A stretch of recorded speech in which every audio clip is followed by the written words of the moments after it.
ರಾಜಿ, ಅವು ಕಟ್ಗಲ್ ರೊಟ್ಟಿ ಇದ್ವಲ್ಲ, ಅವನು ಒಗ್ಗರಣೆ ಹಾಕ್ಕೊಡ್ಲೆ. ಅಯ್ಯ, ರೊಟ್ಟಿ ಒಗ್ಗರಣೆ ತಿನ್ಬೇಕು ಅನ್ಸಾತೈತೆ ನಿಮ್ಗೆ? ತಡೀರಿ, ಹಂಗಾದ್ರೆ ಮಾಡಿಕೊಡ್ತೀನಿ.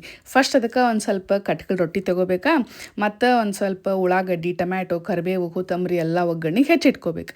ಈ ಕಡೆ ಒಲೆ ಮೇಲೆ ಒಂದು ಬಾಳ್ಗೆ ಇಟ್ಟು ಅದಕ್ಕೊಂದು ಸ್ವಲ್ಪ ಎಣ್ಣೆ ಹಾಕಿ ಸಾಸಿವೆ, ಜೀರಿಗೆ, ಕರಿಬೇವು, ಆಮೇಲೆ ಹೆಚ್ಚಿಟ್ಕೊಂಡಿರ್ತೀವಲ್ಲ ಉಳ್ಳಾಗಡ್ಡಿ, ಟೊಮ್ಯಾಟೊ ಎಲ್ಲ ಹಾಕಿ ಚೆನ್ನಾಗಿ ಮಿಕ್ಸ್ ಮಾಡ್ಕೋಬೇಕು. ಆಮೇಲೆ ಈ ಒಗ್ಗರಣೆಗೆ ಒಂದು ಸ್ವಲ್ಪ ಅರ್ಶಿಣ ಪುಡಿ, ಒಂದು ಸ್ವಲ್ಪ ಒಣ ಖಾರ, ಆಮೇಲೆ ರುಚಿಗೆ ತಕ್ಕಷ್ಟು ಒಂದು ಸ್ವಲ್ಪ ಉಪ್ಪು ಹಾಕಿ ಚೆನ್ನಾಗಿ ಒಗ್ಗರಣೆನ ಮಿಕ್ಸ್ ಮಾಡ್ಕೋಬೇಕು.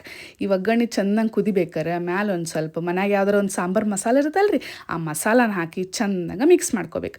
ಆಮೇಲೆ ಈ ಕಡೆ ರೊಟ್ಟಿನ ಒಂದು ಸ್ವಲ್ಪ ನೆನೆಸ್ಕೋಬೇಕಂದ್ರೆ ಭಾಳ ಹೊತ್ತನ ನೀರಾಗ ನೆನೆಯೋಂಗಿಲ್ಲ. ಆ ಕಟ್ಟಕ್ಕೆ ರೊಟ್ಟಿ ಒಂದು ಸ್ವಲ್ಪ ಮೆತ್ತಗಾಗಬೇಕು ಅಷ್ಟೇ. ಮುಟ್ಟಿ ನೋಡ್ತಿರ್ಬೇಕು, ಒಂದು ಎರಡು ನಿಮಿಷನೂ ಅಲ್ಲ, ಒಂದು ಸ್ವಲ್ಪ ಹೊತ್ತಷ್ಟೆ.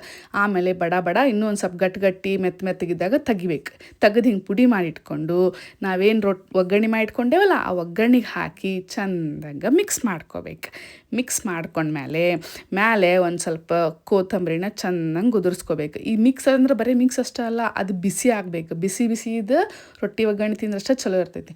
ಸೊ ಚೆಂದಂಗೆ ಬಿಸಿ ಮಾಡ್ಕೋಬೇಕು. ಬಿಸಿ ಮಾಡ್ಕೊಂಡು ಮೇಲೆ ಹೇಳಿದ್ನಲ್ಲ ಕೊತ್ತಂಬರಿ ಉದುರಿಸ್ಕೊಂಡ್ರೆ ಮಸ್ತ್ ಅಂದ್ರೆ ರೊಟ್ಟಿ ಒಗ್ಗರಣೆ ರೆಡಿ ಆಗ್ತೈತಿ.